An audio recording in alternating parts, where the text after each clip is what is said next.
یہ سلیمان علیہ السلام تھے۔ اللہ تعالیٰ نے آپ کو بہت سی خوبیاں اور معجزات عطا فرمائے۔ سورۃ النمل آیت 16 میں ہے، اور داؤد کے وارث سلیمان ہوئے، کہنے لگے لوگوں ہمیں پرندوں کی بولی سکھلائی گئی ہے اور ہم سب کچھ دیے گئے ہیں، بے شک یہ بالکل کھلا ہوا فضل الہی ہے۔ یہاں وراثت سے مراد مال نہیں بلکہ بادشاہت اور نبوت مراد ہے۔ اللہ تعالیٰ نے انہیں ایسا بادشاہ بنایا کہ ساری دنیا میں ان جیسا کوئی نہیں ہوا، آپ سے بڑھ کر بادشاہت بھی کسی کی نہ ہو سکی، کیونکہ خود سلیمان علیہ السلام نے یہ دعا کی تھی کہ الہی مجھے ایسی سلطنت عطا فرما کہ جو میرے بعد اور کسی کے شایان شان نہ ہو۔ کہا کہ اے میرے رب مجھے بخش دے اور مجھے ایسا ملک عطا فرما جو میرے سوا کسی شخص کے لائق نہ ہو، تو بڑا ہی دینے والا ہے۔ پس ہم نے ہوا کو ان کے ماتحت کر دیا، وہ آپ کے حکم سے جہاں آپ چاہتے نرمی سے پہنچا دیا کرتی تھی، اور طاقتور جنوں کو بھی ان کا ماتحت کر دیا، ہر عمارت بنانے والے کو اور غوطہ خور کو اور دوسرے جنات کو بھی جو زنجیروں میں جکڑے رہتے تھے۔ جن سلیمان علیہ السلام کے حکم سے بلند و بالا عمارتیں تعمیر کرتے تھے، دریاؤں میں غوطہ لگا کر ان سے ہیرے جواہرات اور موتی وغیرہ نکالتے تھے۔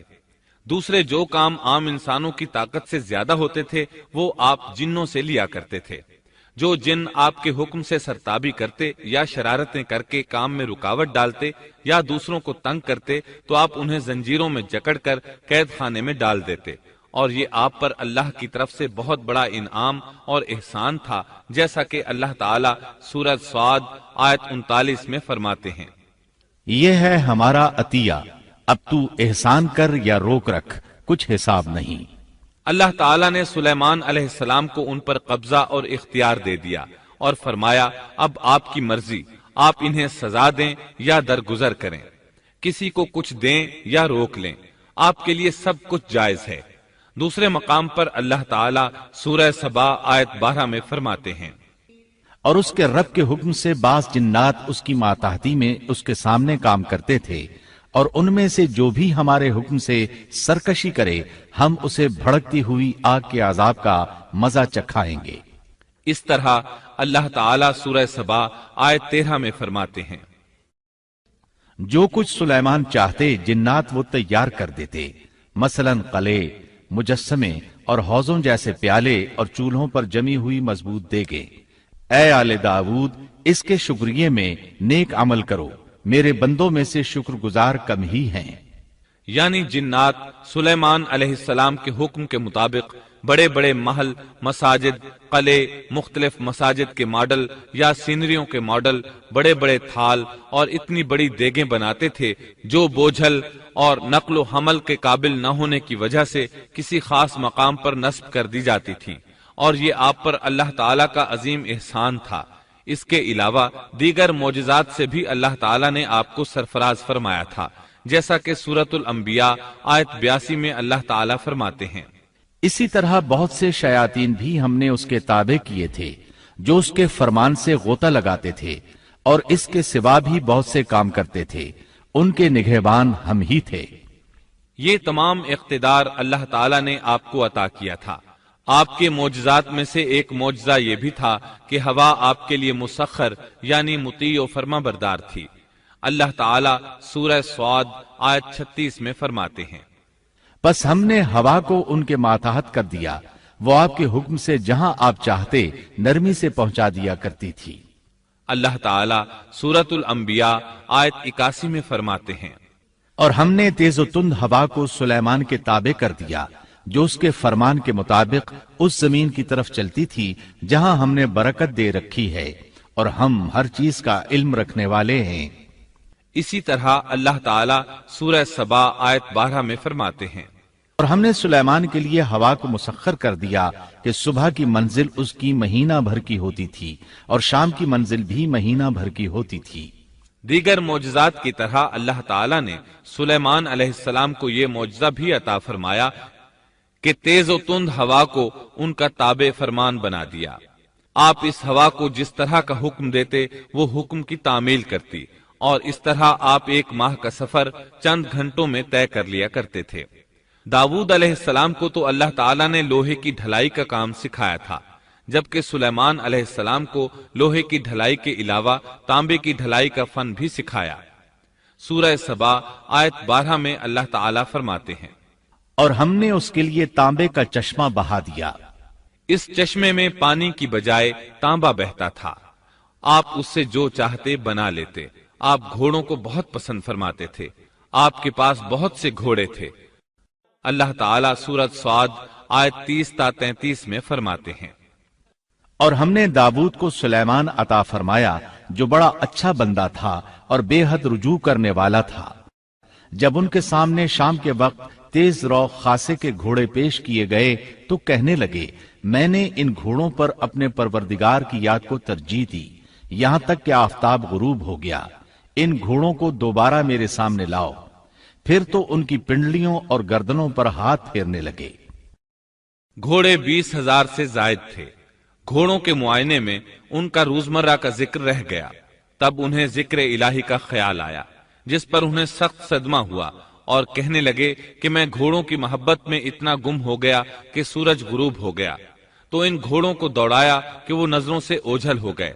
پھر انہیں دوبارہ طلب کیا اور پیار محبت سے ان کی پنڈلیوں اور گردنوں پر ہاتھ پھیرنا شروع کر دیا۔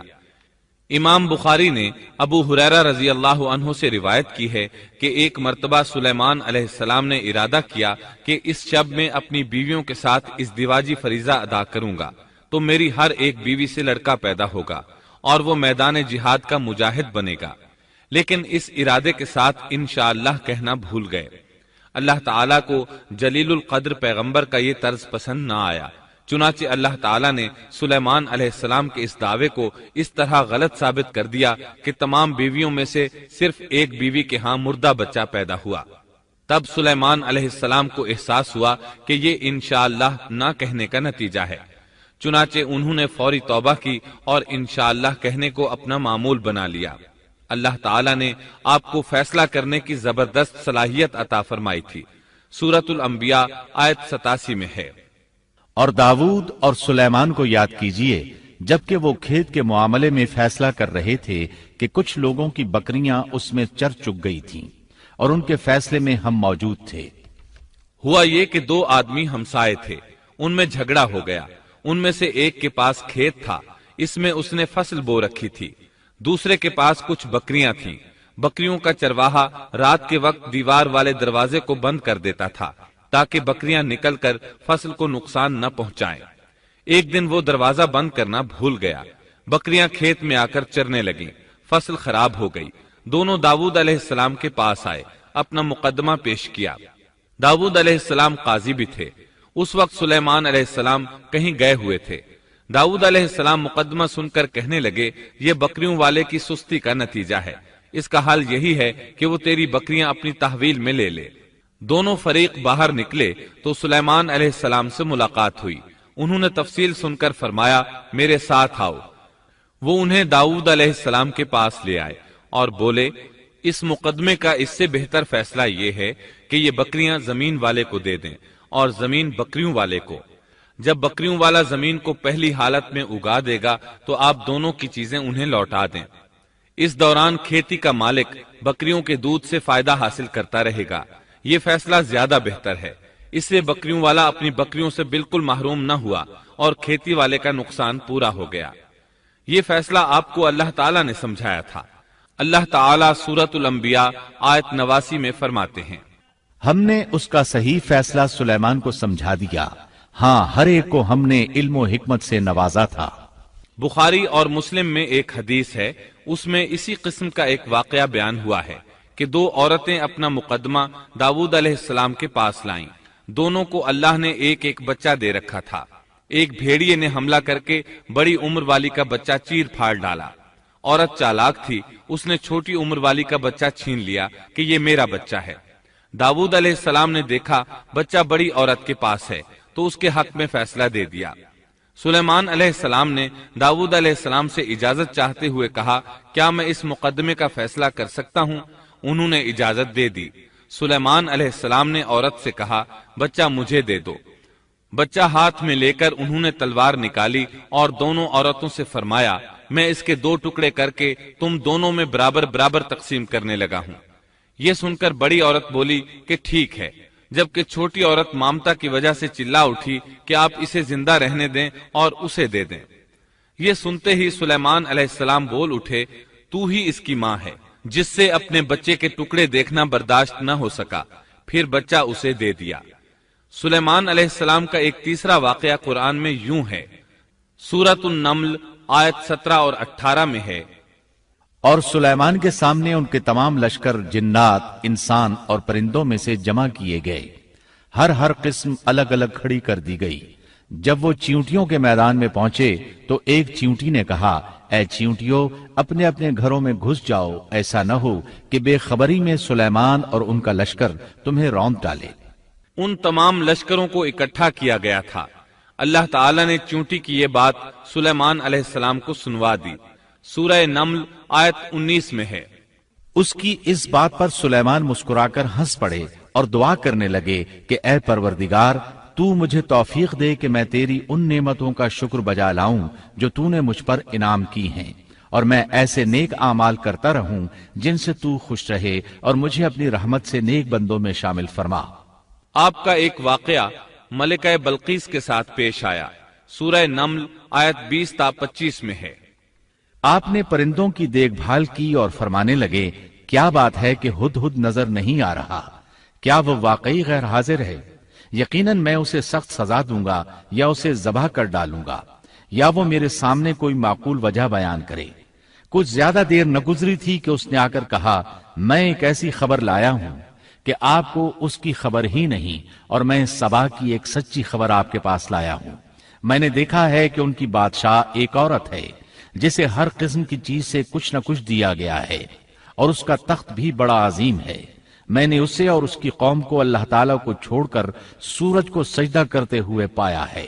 شیطان نے ان کے کام مزین کر کے انہیں دکھلا کر سیدھے راستے سے ہٹا دیا ہے، پس وہ ہدایت پر نہیں آتے کہ اسی اللہ کو سجدہ کریں جو آسمانوں اور زمینوں کی پوشیدہ چیزوں کو باہر نکالتا ہے، اور جو کچھ تم چھپاتے اور ظاہر کرتے ہو وہ سب کچھ جانتا ہے۔ ہدہد نے اللہ تعالیٰ کی یہ صفت اس لیے بیان کی کہ یہ اپنی حس کے ذریعے زمین میں پانی والے حصے کا پتہ چلا لیتا ہے۔ سلیمان علیہ السلام کو بھی یہی ہدہد بتایا کرتا تھا کہ پانی کہاں ہے، پھر آپ جنات کے ذریعے پانی نکلواتے تھے۔ یہ اطلاع سن کر سلیمان علیہ السلام حیران ہوئے۔ آپ نے ہدہد سے کہا، ہم ابھی تمہاری بات کی تصدیق کر لیتے ہیں۔ سورہ نمل آیت 27 اور 28 میں ہے، سلیمان نے کہا، اب ہم دیکھیں گے کہ تو نے سچ کہا ہے یا تو جھوٹا ہے۔ میرے اس خط کو لے جا کر انہیں دے دے، پھر ان کے پاس سے ہٹ آ اور دیکھ کہ وہ کیا جواب دیتے ہیں۔ آپ نے ایک خط لکھ کر اسے دیا۔ ہدہد وہ خط لے کر ملکہ بلقیس کے محل پہنچا۔ خط اس کے سامنے گرا کر خود دیوار پر جا بیٹھا۔ خط دیکھ کر ملکہ بلقیس نے کہا، وہ کہنے لگی، اے سردارو، میری طرف ایک باوقت خط ڈالا گیا ہے جو سلیمان کی طرف سے ہے، اور جو بخشش کرنے والے مہربان اللہ کے نام سے شروع ہے، یہ کہ تم میرے سامنے سرکشی نہ کرو اور مسلمان بن کر میرے پاس آ جاؤ۔ اس نے کہا، اے میرے سردارو، تم میرے اس معاملے میں مجھے مشورہ دو۔ میں کسی امر کا قطعی فیصلہ جب تک تمہاری موجودگی اور رائے نہ ہو نہیں کیا کرتی۔ ان سب نے جواب دیا کہ ہم طاقت اور قوت والے، سخت لڑنے بھیڑنے والے ہیں، آگے آپ کو اختیار ہے، آپ خود ہی سوچ لیجئے کہ ہمیں آپ کیا کچھ حکم فرماتی ہیں۔ اس نے کہا کہ بادشاہ جب کسی بستی میں گھستے ہیں تو اسے اجاڑ دیتے ہیں اور وہاں کے باعزت لوگوں کو ذلیل کر دیتے ہیں، اور یہ لوگ بھی ایسا ہی کریں گے۔ میں انہیں ایک ہدیہ بھیجنے والی ہوں، پھر دیکھ لوں گی کہ قاصد کیا جواب لے کر لوٹتے ہیں۔ ملکہ بلقیس یہ اندازہ کرنا چاہتی تھی کہ سلیمان علیہ السلام کس قسم کے بادشاہ ہیں، اور یہ کہ وہ ان کے خلاف لڑ سکیں گے یا نہیں۔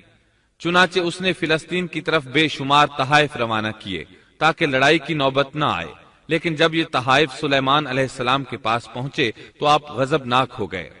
پس جب قاصد سلیمان کے پاس پہنچا تو آپ نے فرمایا، کیا تم مال سے مجھے مدد دینا چاہتے ہو؟ مجھے تو میرے رب نے اس سے بہت بہتر دے رکھا ہے جو اس نے تمہیں دیا ہے، پس تم ہی اپنے تحفے سے خوش رہو۔ جا ان کی طرف واپس لوٹ جا ہم ان کے مقابلے پر وہ لشکر لائیں گے جن کے سامنے پڑنے کی ان میں طاقت نہیں، اور ہم انہیں ذلیل و پست کر کے وہاں سے نکال باہر کریں گے۔ قاصد ان کا جواب سن کر اور یہ صورتحال دیکھ کر دہشت زدہ ہو گئے۔ انہوں نے بلقیس کے پاس جا کر ساری حقیقت بیان کر دی۔ ملکہ بلقیس نے انہیں پیغام بھجوایا کہ ہم اسلام قبول کرنے کے لیے تیار ہیں۔ سلیمان علیہ السلام تک اس کا پیغام پہنچا تو آپ اپنے درباریوں کی طرف متوجہ ہوئے۔ آپ نے فرمایا، اے سردارو، تم میں سے کوئی ہے جو ان کے مسلمان ہو کر پہنچنے سے پہلے ہی اس کا تخت مجھے لا دے؟ ایک قوی ہیکل جن کہنے لگا، آپ اپنی مجلس سے اٹھیں، اس سے پہلے میں اسے آپ کے پاس لا دیتا ہوں۔ یقین مانیے کہ میں اس پر قادر ہوں اور ہوں بھی امانت دار۔ جس کے پاس کتاب کا علم تھا وہ بول اٹھا کہ آپ پلک جھپکائیں، اس سے بھی پہلے میں اسے آپ کے پاس پہنچا سکتا ہوں۔ جب آپ نے اسے اپنے پاس موجود پایا تو فرمانے لگے، یہی میرے رب کا فضل ہے تاکہ وہ مجھے آزمائے کہ میں شکر گزاری کرتا ہوں یا ناشکری۔ شکر گزار اپنے ہی نفع کے لیے شکر گزاری کرتا ہے، اور جو ناشکری کرے تو میرا پروردگار بے پرواہ اور کرم کرنے والا ہے۔ حکم دیا کہ اس کے تخت کی صورت بدل دو تاکہ معلوم ہو جائے کہ یہ راہ پا لیتی ہے یا ان میں سے ہوتی ہے جو راہ نہیں پاتے۔ تخت لانے والے آدمی کے متعلق جو یہ آیا ہے کہ اس کے پاس کتاب کا علم تھا، تو مفسرین کا اس کے بارے میں اختلاف ہے کہ وہ کون تھا۔ قرآن کریم کے الفاظ سے جو معلوم ہوتا ہے وہ اتنا ہی ہے کہ وہ کوئی انسان ہی تھا جس کے پاس کتاب الہی کا علم تھا۔ اللہ تعالیٰ نے کرامت اور اعجاز کے طور پر اسے یہ قدرت دے رکھی تھی کہ پلک جھپکتے وہ تخت لے آیا۔ پھر سلیمان علیہ السلام نے تخت میں تبدیلی کا حکم دیا۔ تخت میں تبدیلی کا حکم سن کر اس میں سے ہیرے جواہر نکال دیے گئے اور دوسری جگہوں پر لگا دیے گئے۔ سورہ نمل آیت 42 اور 43 میں ہے۔ پھر جب وہ آ گئی تو اس سے کہا گیا کہ ایسا ہی تیرا بھی تخت ہے۔ اس نے جواب دیا کہ یہ گویا وہی ہے، ہمیں اس سے پہلے ہی علم دے دیا گیا تھا اور ہم مسلمان تھے۔ اسے انہوں نے روک رکھا تھا کہ جن کی وہ اللہ کو چھوڑ کر پرستش کرتی رہی تھی، یقیناً وہ کافر لوگوں میں سے تھی۔ اب سلیمان علیہ السلام کی ملکہ بلقیس سے گفتگو شروع ہوئی۔ پھر وہ اسے تخت کے پاس لے آئے۔ اس سے پوچھا، کیا تیرا تخت بھی اسی طرح کا ہے؟ اس نے بہت اچھا اور فصاحت سے بھرپور جواب دیا۔ اس نے نہ تو یہ کہا کہ ہاں، کیونکہ وہ تو اپنا تخت پیچھے سبا کے علاقے میں چھوڑ آئی تھی، یہاں کیسے آ سکتا تھا، نہ اس نے یہ کہا کہ نہ، کیونکہ یہ وہی محسوس ہو رہا تھا۔ البتہ اس میں قدر تبدیلی محسوس ہو رہی تھی۔ اس نے عجیب جملے میں جواب دیا کہ یہ وہی لگتا ہے۔ سلیمان علیہ السلام یہ جواب سن کر حیران ہوئے۔ اب آپ نے اسے اپنی سلطنت کا غلبہ دکھانے کے لیے ایسا منظر دکھایا جو کسی بشر نے آج تک نہیں دیکھا۔ چنانچہ آپ اسے ایک محل میں لے گئے۔ یہ مکمل طور پر شیشے کا تھا۔ اس سے دوسری طرف دیکھا جا سکتا تھا۔ فرش بھی شیشے کا تھا۔ شیشے کے نیچے پانی چھوڑا گیا تھا۔ پانی چلتا رہتا تھا۔ آپ اسے لیے اندر داخل ہوئے تو وہ بہت حیران ہوئی کہ محل میں پانی بہ رہا ہے۔ اس نے اپنا لباس کچھ اوپر کر لیا کہ بھیگ نہ جائے۔ اس نے اپنا پاؤں پانی پر رکھنا چاہا تو وہ شیشے پر پڑا، اور زیادہ حیران ہوئی اور شرمندہ بھی کہ دھوکا کھا گئی۔ اور یہ سب کچھ جنات کے ذریعے تیار کرایا گیا تھا۔ سورہ نمل آیت 44 میں اللہ تعالیٰ فرماتے ہیں، اس سے کہا گیا کہ محل میں چلی چلو، جسے دیکھ کر یہ سمجھ کر کہ یہ حوض ہے، اس نے اپنی پنڈلیاں کھول دی۔ سلیمان نے کہا، یہ ایسا محل ہے جس میں نیچے بھی شیشے جڑے ہوئے ہیں۔ کہنے لگی، میرے پروردگار، میں نے اپنی جان پر ظلم کیا، اب میں سلیمان کے ساتھ اللہ رب العالمین کی مطیع اور فرمانبردار بنتی ہوں۔ یہ عظیم سلطنت دیکھ کر وہ جان گئی کہ سلیمان علیہ السلام صرف بادشاہ ہی نہیں، نبی بھی ہیں۔ چنانچہ اس نے فوراً ایمان قبول کر لیا۔ سلیمان علیہ السلام کا سب سے بڑا کارنامہ یہ ہے کہ آپ نے مسجد اقصی تعمیر کروائی۔ اس کی پہلی تعمیر یعقوب علیہ السلام نے کرائی تھی۔ صحیح حدیث میں ہے کہ رسول اللہ صلی اللہ علیہ وسلم سے پوچھا گیا، زمین میں کون سی مسجد سب سے پہلے تعمیر کی گئی؟ آپ نے فرمایا، مسجد حرام، یعنی مکہ معظمہ والی مسجد۔ پھر آپ سے پوچھا گیا کہ اس کے بعد کون سی مسجد زمین میں بنائی گئی؟ آپ نے جواب دیا، مسجد اقصی۔ جب بخت نصر نے قدس پر قبضہ جما لیا تو اس نے مسجد اقصی ڈھا دی۔ لیکن پھر سلیمان علیہ السلام کو اللہ تعالیٰ نے بادشاہت عطا کی تو انہوں نے اثر نو تعمیر کا کام شروع کرایا۔ اس کے ساتھ ہی انہوں نے ہیکل سلیمانی بھی تعمیر کروایا۔ یہود آج تک اس کو مقدس سمجھتے ہیں۔ یہ مسجد اقصی کے بالکل قریب ہے۔ مسجد اقصی کی فضیلت میں بہت سی روایات ملتی ہیں، جیسا کہ رسول اللہ صلی اللہ علیہ وسلم کا ارشاد ہے، مسجد حرام میں ایک نماز کا ثواب 1,00,000 نمازوں کے برابر ہے، مسجد نبوی میں ایک نماز کا ثواب 1,000 نماز کے برابر ہے، اور مسجد اقصی میں 500 نمازوں کے برابر ثواب ملتا ہے۔ مسند احمد میں عبداللہ بن عمرو بن عاص رضی اللہ عنہما سے روایت ہے کہ رسول اللہ صلی اللہ علیہ وسلم نے فرمایا، جب سلیمان علیہ السلام نے بیت المقدس کو تعمیر کیا تو اللہ تعالیٰ سے 3 دعائیں مانگی، ان میں سے اللہ تعالیٰ نے 2 قبول فرمائیں اور ایک کے بارے میں ہم امید رکھتے ہیں کہ وہ ہمیں ملے گی۔ انہوں نے پہلا سوال یہ کیا کہ مجھے ایسی حکومت دے جو تیری حکومت کے موافق ہو، یعنی عدل و انصاف کی فراوانی ہو اور کسی پر ظلم و زیادتی نہ ہو۔ اللہ نے یہ دعا قبول فرمائی۔ دوسرا سوال یہ کیا، مجھے ایسا ملک عطا فرما جو میرے سوا کسی شخص کے لائق نہ ہو۔ اللہ تعالیٰ نے یہ دعا بھی قبول فرما لی۔ تیسرا سوال یہ کیا کہ جو شخص بھی گھر سے نکلے اور وہ مسجد اقصی میں نماز پڑھنے کا ارادہ رکھتا ہو تو وہ اپنے گناہوں سے اس طرح نکل جائے جس طرح کے پیدائش کے دن تھا۔ اس تیسرے سوال کے متعلق رسول اللہ صلی اللہ علیہ وسلم نے فرمایا، امید ہے یہ دعا اللہ نے ہمارے لیے رکھ لی ہو۔ اللہ تعالیٰ نے انہیں اس قدر طاقت اور قدرت عطا فرمائی تھی، لیکن اس کے باوجود آپ بشر تھے اور موت ہر بشر کو پہنچ کر رہتی ہے۔ انسان جس قدر بھی قدرت حاصل کر لے، جتنا بھی غلبہ پالے، جتنی بھی عظمت حاصل کر لے، لیکن موت سے نہیں بچ سکتا۔ اللہ تعالیٰ نے تو نبی کریم صلی اللہ علیہ وسلم کے متعلق فرمایا ہے، سورۃ الزمر آیت 30 میں ہے، بے شک خود آپ کو بھی موت کا مزہ چکھنا ہے اور یہ سب بھی مرنے والے ہیں۔ اللہ تعالیٰ نے چاہا کہ سلیمان علیہ السلام کی موت سے بھی لوگوں کو عبرت ہو اور نشانیاں ظاہر ہوں، کیونکہ اس دور میں لوگ جنات کے فتنے میں مبتلا تھے۔ یہ خیال کرتے تھے کہ جنات کو غیب کا علم ہے۔ اللہ تعالیٰ نے چاہا کہ لوگوں کو سلیمان علیہ السلام کی موت کے ذریعے بتائیں کہ جنات کو علم غیب نہیں ہے۔ ایک دن سلیمان علیہ السلام نے جنات کو سختی کے ساتھ مسخر کیا اور وہ آپ کے سامنے کام کرنے لگے۔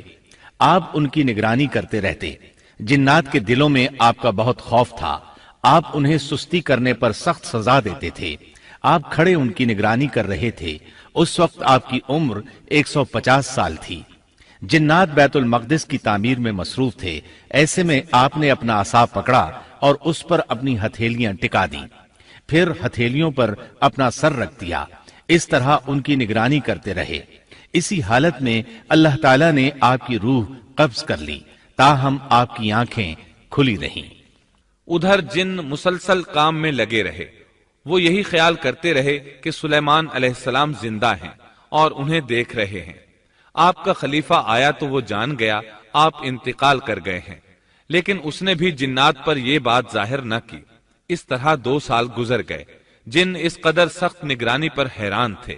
وہ دیکھ رہے تھے کہ 2 سال سے سلیمان علیہ السلام نے حرکت تک نہیں کی، پلک تک نہیں جھپکی۔ ادھر اللہ تعالیٰ نے دیمک کو سلیمان علیہ السلام کے عصا پر مسلط کر دیا۔ وہ اندر اندر لاٹھی کو کھوکھلا کرتی رہی۔ آخر لاٹھی ٹوٹ گئی۔ سلیمان علیہ السلام زمین پر گر گئے۔ اس وقت جنات کو پتا چلا کہ انہیں فوت ہوئے تو عرصہ دراز ہو چکا ہے۔ تب انسانوں کو بھی معلوم ہو گیا کہ جنات کو غیب کا علم نہیں ہے۔ اللہ تعالیٰ سورہ سبا آیت 14 میں فرماتے ہیں، پھر جب ہم نے ان پر موت کا حکم بھیج دیا تو ان کی خبر جنات کو کسی نے نہ دی سوائے گھن کے کیڑے کے جو ان کے عصا کو کھا رہا تھا۔ پس جب سلیمان گر پڑے تو اس وقت جنات نے جان لیا کہ اگر وہ غیب دان ہوتے تو اس ذلت کے عذاب میں مبتلا نہ رہتے۔ اس طرح اللہ تعالیٰ نے لوگوں کو مطلع کر دیا کہ جنات بھی مخلوق ہیں، غیب دان نہیں۔ اللہ تعالیٰ ہی ان پر قادر ہے۔ اور اسی کے ساتھ سلیمان علیہ السلام کا قصہ اپنے اختتام کو پہنچا۔